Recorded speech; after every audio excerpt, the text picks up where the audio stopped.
Hello and welcome to On the Kerbs. I'm your host, Thiemo Daily. Joining me for the first episode of On the Kerbs in 2025 is Jawhara Bennani. Jawhara is a Moroccan racing driver who's always had motorsport in her blood, having inherited this from her family. Jawhara has always dabbled in motorsport, but was able to get back into racing properly a few years ago and hasn't looked back since. She's competed in and won the Rallye Aicha de Gazelles and is now setting her sights on more races that will continue to push her out of her comfort zone in 2025. We talked about all of this and much more when we caught up recently. I hope you enjoy our conversation. Hi Jawhara, thank you very much for being here today. First of all, how are you? Hi, Thiemo. Thank you so much for inviting me to this interview. I'm doing well, very excited for what's coming. Perfect. That's how we love to start these interviews off. And I always then like to start these interviews off question-wise with the cliche question of what first got you interested in motorsport? So I grew up in a family where my parents have been doing motorsports for a long time, like since I was born. My dad used to ride motorbikes like in competition, and my mom got into rallying when I was like 10 years old. So I've been seeing her going to rallies every year, and saw how she was so excited going there and coming back from the rally. So she inspired me my whole like childhood. And as soon as I got 18 years old and I got my driver license, all I wanted to do is participate also to a rally. It was inevitable then, really. Yeah, You say 100%. what was it like having that as influence the whole time? You say that your mum maybe was the bigger catalyst to get you going there. How much inspiration did your dad give you before then? Do you think if he hadn't been in motorsport, you would have still done it because of your mum, or did it have to be both together that really made you want to follow in their footsteps? Both of my parents inspired me very much. First of all, my dad, because I saw how like disciplined he was, and I wanted to be like that also. And about my mom, I saw how happy this like rally thing made her, how she was so happy and proud doing this rally. And like we were involved, me and my sisters, with her, like with preparing the car, preparing her like bags and everything. So I just loved all this like environment of off-roading, and that's how I got here. So your mum and your dad's in motorsport. You obviously now in motorsport. Sisters also in motorsport, or did they go and do something else? They do like if it's a family trip, we all go Mhm. together, but they didn't take this like professional career like me. So it's there's always one or two that don't necessarily do it. It's always interesting to see is it everyone gets involved, or is there one or two that try and move into something else? You were saying that when you got your driving license at 18, you were like, right, perfect, I can go off and get into racing now. But how did you turn that interest and that passion into going after it for real? Did you do the same rally as your mum, for example, or what were your first steps to get into this? So when I got 18, I couldn't participate to like a rally because I went abroad to study. So Hmm. it was just when I came back, like 3 years after when I was 21. When I came back to Morocco, all I wanted to do is participate. I didn't care about Yeah. working. All I wanted to do is do a rally. Unfortunately, it was very hard. That was back in 2013. That was very hard for me to get like sponsorship. So what my mom did is she offered me a stage, like a training trip of 1 week with like professional pilots, off-roading pilots, like, and that was like my first real trip in the desert with a 4x4. Because all I've been doing before is riding ATVs in the desert. Like I've never drove a 4x4 before that time. So like I did this trip, and oh my God, I fell in love with riding a big car in the desert. And the year after, I tried again participating to the rally, no sponsors. My first rally was in 2015.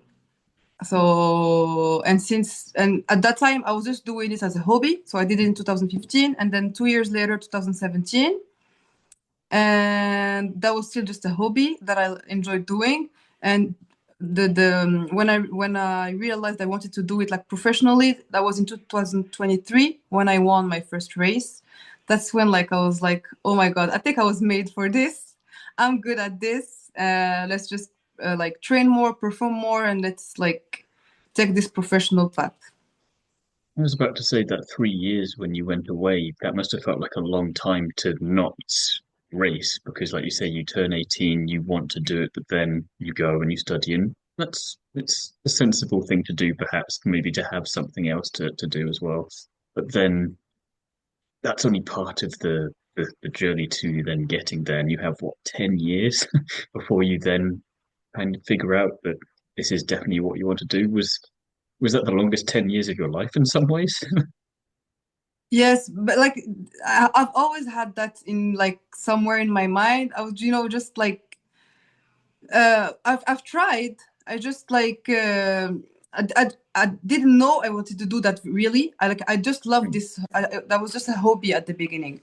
But in the back of my mind, I knew like all I wanted to do is ride. Like I wish I could just ride every weekend. Really, I just can't. But like this is really something I feel good when I'm in the car racing. I just feel like this is like my favorite playground. So it's not just a hobby anymore at that point, is it?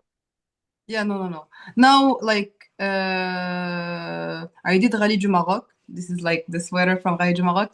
And that was like the final of the World Rally Raid Championship. I was so proud to be representing Morocco in this rally. We were just two Moroccan teams in this rally. I was so proud to show that even Moroccan, we can be there, we can perform. And that's when I knew like I really want to do that. Like I want to race the whole championship one day, inshallah. Well, you perfectly teed up my next question for me by mentioning that one, because I was going to ask you, what is motorsport and racing like in Morocco? You mentioned that it was difficult initially to find some sponsorship, which, I mean, that's not exclusive to Morocco, that's motorsport everywhere, I think. But you then say you're one of two teams to represent your home country at essentially your home race of this championship. So tell me a bit about it. What's the situation like there, and how have you now fit into it? Because I'm guessing you're potentially a bigger part of it than you thought you would be. In Morocco, like the motorsports for women is still like not very, let's say, famous. But we for the past few years we are more and more pilots in this like discipline, which is good for us. We get more visibility on like Moroccan TV, which helps a lot. People start to get to know more about it. I'm trying to like share a lot on my social media, so people could get like closer to like what we do. I also start doing videos in Darija, which is our language in Morocco, like to get people to know more about this because it's like off-roading and like desert racing is really something that just like professional people from this like world that know about it. Not many people. So like I'm trying now like to share more about it so people can get to know more about it. I think that's one of the key things. There's so much motorsport out there, and everyone's always looking for something. But if you don't know it's there, you don't know to go looking for it. And when you discover it, you think, brilliant, I found it.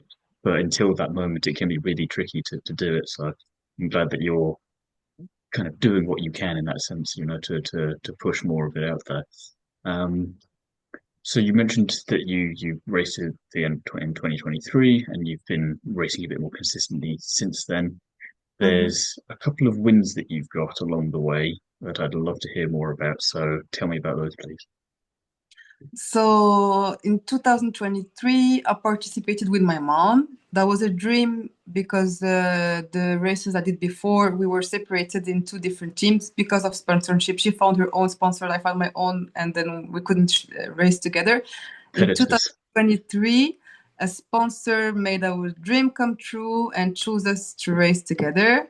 The crazy thing is that my mom has been participating to this rally for over 10 years and she never won until we did it together. That means like we were like a good team. I'm a very good fan. I'm a good pilot. She's a very, very experienced co-pilot. So like the team was incredible.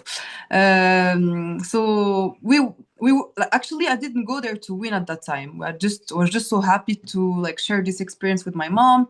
We started the leg one. We finished like seventh. We were so happy. We're like, oh my god, we're in the top 10. Good, very good. So we kept going, kept going, kept going, and then like the leg three, we were fourth. Leg five, we were second, and then leg six first. So like we really didn't go there to win, but like our team, like our connection together, the work we did together, made us like go to the first place. We were so happy. I was so proud. I was so proud. I was going to Uh, comment saying that before you even get to the rest of the story, just the fact that you've got a mother and a daughter competing in the same team together is already a good story, regardless of everything else that happens after that. Because that doesn't happen too often. You think other sports that maybe the dad races and the son races, but not at the same time. It's one and then the other generation later, but at the same time in the same team, in the same car. There can't be too many situations where that happens. And then, like you say, you go and you win. Do you think part of the reason that you won was because you just went there with this kind of attitude of, I just want to drive and I'm just enjoying this experience? And so that you weren't putting any pressure on yourself to do that, you were just enjoying it? And at what point did you let yourself start thinking that you might win this before you knew you had? so that's true. Like we didn't have the pressure to win. Like were just happy. I had friends before going there. They were like, "Oh my God, you're doing this rally with your mom. You're gonna win." I was like, "Guys, I'm not going there to win at all.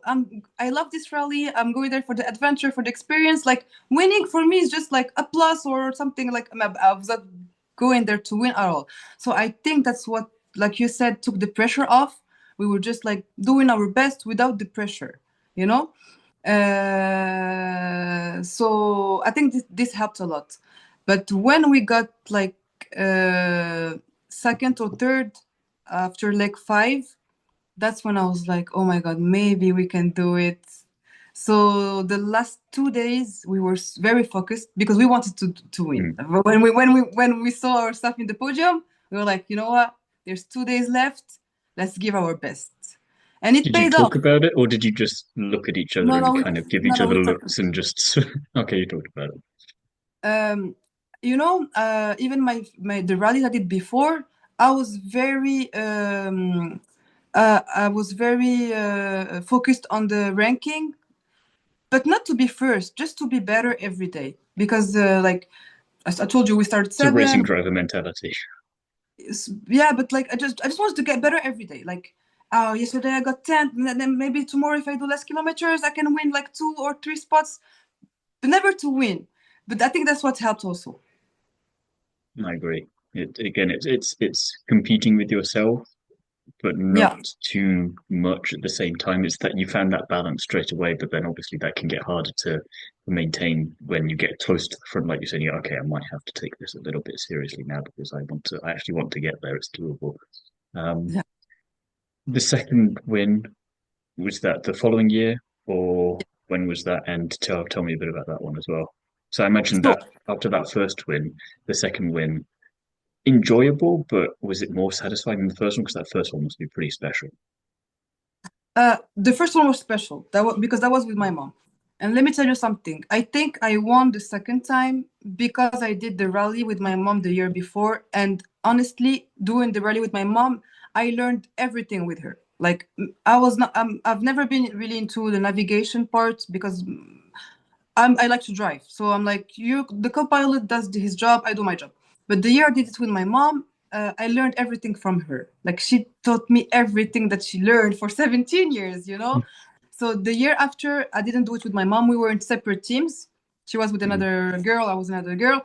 But I won again but I give all the credits to my mom because she taught me everything. Like because I had my co-pilot was a rookie. That was her first rally ever. So I taught to my co-pilot everything I learned from my mom. It's a good tradition to keep going there. Bring a new person in, win. Bring a new person in, win. Yeah. So yeah, but also what I was very happy, but because at the end I was like I was proud of myself. I was like, this time I won, but that was not because of my mom. I won and I did it myself. So I Yeah. was very proud. It's a good way of reaffirming to yourself that you're capable and that you can do it and then actually going to do it yourself. Like you say, it's you're so focused on the driving, but now you have all this other knowledge that you don't know how much that's going to benefit you, but it would be interesting to see what would have happened if you hadn't had that knowledge as well from the co-pilot side of it. But that's all interesting psychology stuff that we can't know, I don't think. Um, in terms of other races or things within these races, is there a story or a moment that stands out to you or for maybe it was amusing, maybe it was just a really satisfying moment that you could share?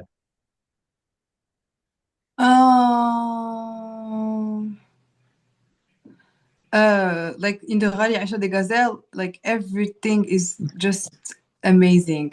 I love everything about it. We sleep in You're a very good promotional advertisement for this, I tell you. I know everybody tells me, but I'm like, this is my thing. If you just Hmm. leave me and talk about this rally, I can talk about it for hours. What I love the most about this rally is like we go back to the roots. We have no cell phones for 8 days. We're disconnected from the world. We sleep in tents.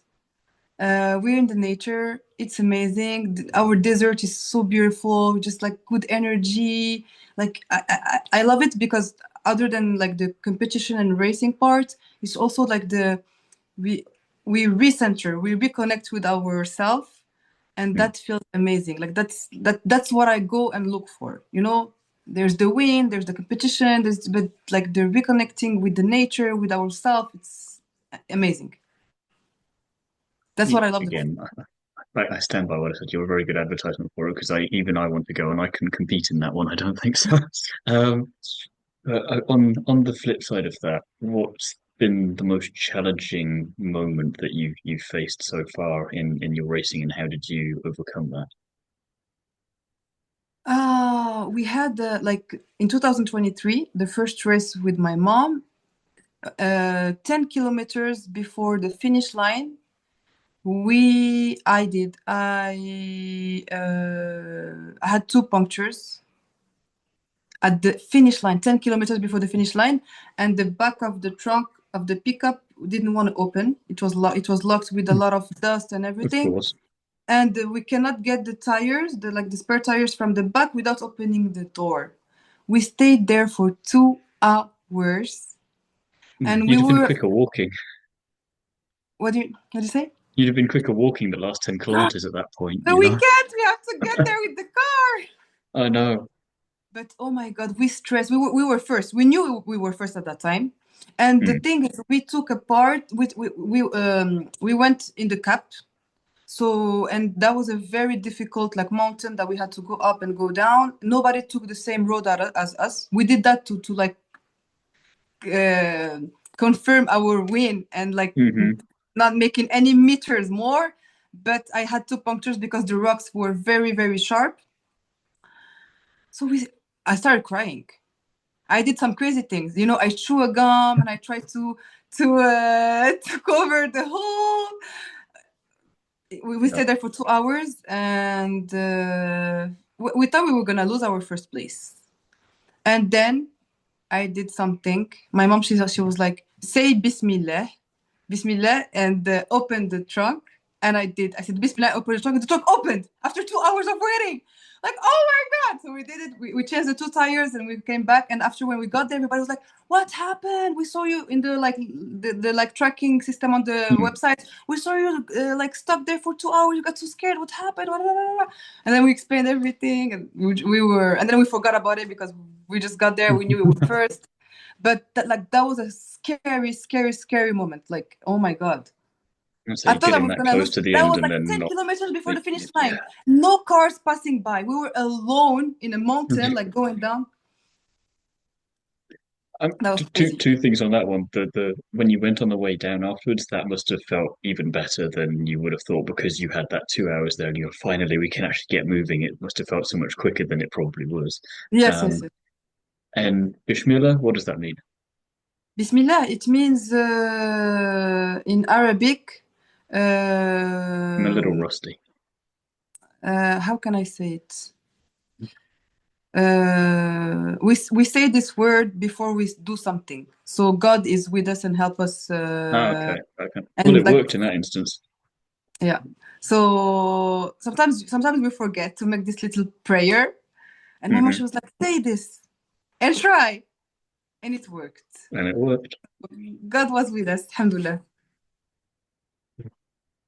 If is there one thing then that being a racing driver has taught you that has impacted either your racing career since then or your life outside of racing or both? It did influence my professional and personal life a lot because in these rallies, I learned that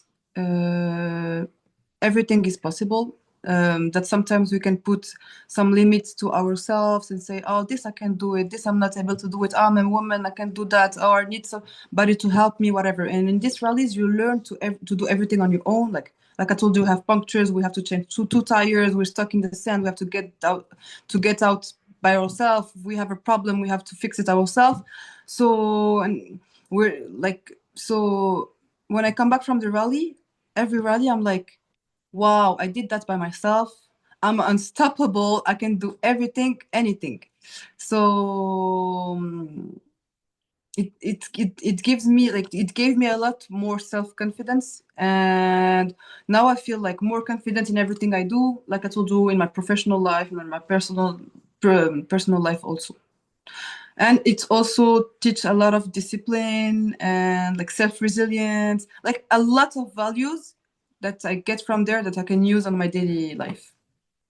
You were saying before that you go away for these 8 days, you don't have a phone, you kind of reconnect with everything, and then this is sort of the other side of that. Like you say, you come back and you feel even more recharged in some aspect. It's kind of you've done the preparation for it, but then you get back and you still feel that and you can put into practice. It's nice to see that cause and effect. Yeah, yeah, yeah, 100%. And the energy I get from this rally, it lasts for a year until the next. That's useful because otherwise that would be really unfortunate. You have to do something else in the meantime to Yeah. charge that back up. But when I feel like a little down sometimes during the year, I go back to the desert, take my ATV, go with friends, do like a small weekend there, and then recharge. You have to come Love that. to the desert in Morocco, and you will Hey, you will you and already come sold talk me with already. us. I'll happily come. Oh well, happily take you up on that invitation. What is your plan then for the rest of 2025 and beyond? So, like, I'm going to this rally next week. I'm coming back. Then there is Rallye du Maroc, this rally that I did last year. It's in October, and it's coming. It's taking the start from my city in Fez. So I'm very proud to be participating to this rally, and that is from my city, from Fez. I'm very happy because my kids will be able to see the cars, the bivouac. That would be amazing. So I'm very excited. That's the only race I'm enrolled in for now. I don't think I'm gonna be able to fit any other race for this year other than Rallye du Maroc because most of the races are now during Rallye Aicha. There's like four other races that I wish I could like participate. There is the Morocco Desert Challenge. There is the Carta in the same time, and in October, same thing. Three other rallies during Rallye du Maroc because it's the best timing. Like April and October are the best time to go to the desert. It's beautiful. The weather is amazing, but it's not too hot. Hmm. So that so there's It's no. frustrating in some respects, isn't it? Because on the one hand, you want to be able to do all of this, but you can't be in four places at once, and you so wish you No. could be. But How do that's you already a choose? lot, you know. To prepare for rally, like it takes month to prepare physically, prepare all the sponsoring, the budget. So I think like for me now, for where I am, two races a year is good, and For now, yes. But I train in the meantime. Well, like you say, you can't keep yourself out of the desert for too long, even if it's just for enjoyment more than anything else. Yes, exactly. Uh, in a dream scenario, in a year or two, maybe, if everything works out, what would be an ideal year for you for racing? You say that two are enough for now, but is there maybe another race that you'd love to do that you haven't done before, or something like this? There is the dream. I mean, I The could dream kind of get. is I've got an idea in my head, but I'm gonna see if you say it in a moment. the dream is Dakar Rally. I was right. Go on. You know, so Rallye du Maroc is the final of the championship, with Dakar is the first race, and the Rallye du Maroc Hmm. is the final race. The Rallye du Maroc and the other races are a 5 days race. Dakar is a 15 days race. Like a few months ago, I thought like I need more experience. Like Dakar is 15 days. Like, am I gonna like be able to do it, or whatever? But now, like Rallye Aicha de Gazelles is an 8 day race. So I've done like 4 8 days race. You're I've getting done there. one Rallye du Maroc. It's a 5 day race. And Rallye du Maroc, when I crossed the finish line, I told the director of the race, I was like, this is too short. It took me like 3 days to get into the race, and now it's over. Like I need more days. That's when I told myself, you're ready for Dakar. Yeah, yeah. If 5 days is not enough, you're ready for Dakar. So yes, I'm definitely ready for Dakar. It's just like a big, big, big budget. I'm already looking for it, and I hope I will make it for 2026. If not, it will be the year after for sure. I'm gonna be in Dakar Rally for sure. If it's not 2026, it's gonna be 20. I'm working on it. Like this is my dream, dream, dream, dream, dream. Like it's the like I think everybody in off-roading has this dream of like doing the Dakar at least one time. I think so. I'll be intrigued as well when you do it to see what your reaction is afterwards. Like you say, you go over the finish line, goes, that was too short. You get over the finish line for Dakar, that was too much, or maybe that was just the right amount. Maybe, It'll be interesting to see what the reaction is, probably, but probably not. probably. No, that'd be good. Are you thinking of anyone in particular that you'd like to do that with, or is just the first aim just to go there and like a little bit like the race in 23, you just want to go there, have the experience, enjoy it, and then anything else that comes after is a bonus. That's the spirit for sure. But I want to go with the experienced co-driver because Dakar is hard. Like an experienced co-driver will be a big plus for me because I'm not so good with the mechanics. So and co-drivers are usually good with mechanics, and I need a good co-driver for sure because it's a hard race. We're supposed to be speeding a lot. So if I don't have a good co-driver, I won't be able to go fast, you know? Oh, for So sure. for sure, we'll be racing with an experienced co-driver. Not with anybody. I wouldn't do Dakar with anybody, for sure. Well, Not the because first time because anyway. you know it's gonna take me months and years to get the budget and to go there. I don't want to go there and leave the race after 2 days because I have something happen in my car or whatever. You know, if No, I for do that sure. first, finish the race. You know, being a finisher is already winning.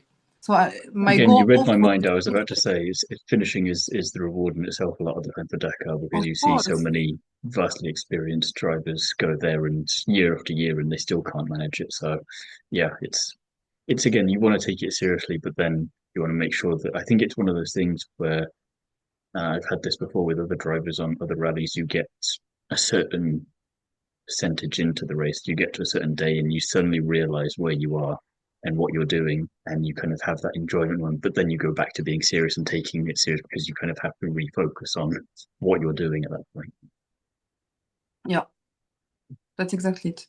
So Dakar is obviously the ultimate goal, as it is for a lot of people. You also mentioned that Rally Maroc this year is going to start in your hometown. Your kids can see that. Have they also taken a bit of an interest? I mean, how old are they? Are they at a point where they can get interested, or is it just this is a really cool thing that their mum does? My kids are still young. They're like 5 and 7. So Maybe not just yet, then. yeah, they're not very interested in this motorsport yet, but they're very proud of me, and they're interested. Like now we got the car, They were so happy to see the car. When I came back from the rally last year, they were so proud of me. Like they made me like this painting of me like with the trophy. But they're still young to be interested. So, Still but working on that one then. yes, of course. Like I'm for sure one day gonna do a rally with one of my sons. For sure. We'll come back at It's that another point. dream of mine.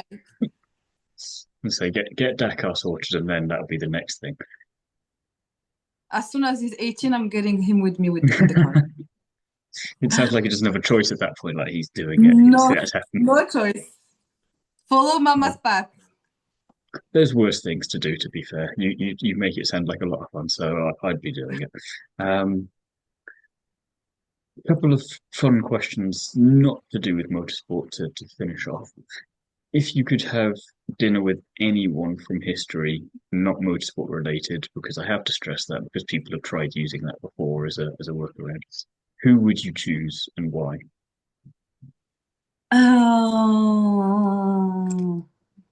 Let me think about it.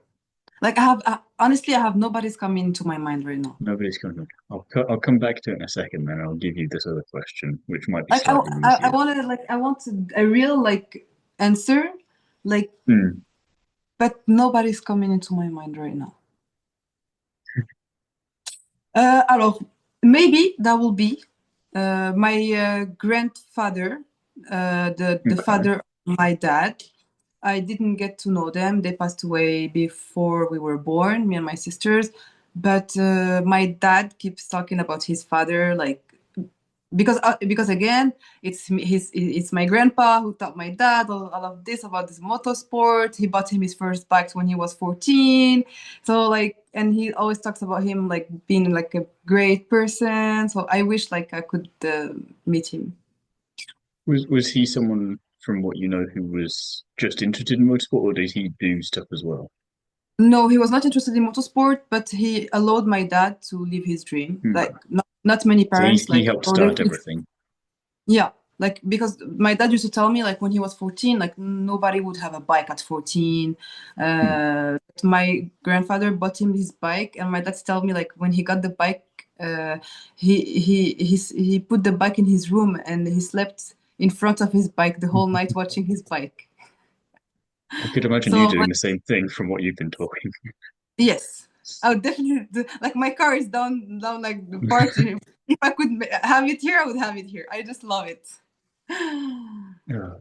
It's a neat answer. I'll give you that, and I'll allow the motorsport connection there because it just works. My last question then: would you rather have to sing every time you spoke, or never be able to speak again? No, I would think. Definitely. I Sing every time. cannot not talk. Easy, Impossible. easy, easier, much easier answer for that one. Yes, yes, yes. When you press play, it's very hard for me to press pause. So if you don't don't cut my voice. This is going to be a very Even though I'm awkward a thing to very try bad and finish singer. this interview. Even though I'm a very bad singer. Well, that's the other thing is kind of you just have to live with the fact that you'd be a bad singer for the rest of your life. Then It's okay. it's you'll be fine with it. It's people will hear my voice and me, I don't care. If they don't want it's okay. Well, I'm going to have to try and find a way to finish this interview then, even though that, like you say, you could keep talking and talking and talking.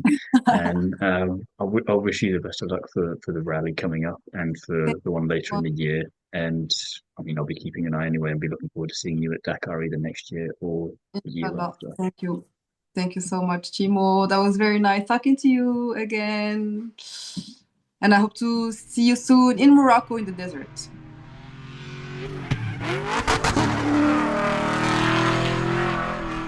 Thank you again to Jawhara for taking the time to chat. Wishing you the best of luck for the rest of 2025 and beyond. If you want to follow Jawhara's career, follow her on Instagram at jawharabennani.rally. Further details, as well as where to find more of me, can be found in the description of this episode. In the meantime, I'll be back soon with another interview with someone from the world of motorsport. Until then, thank you very much for listening. Goodbye.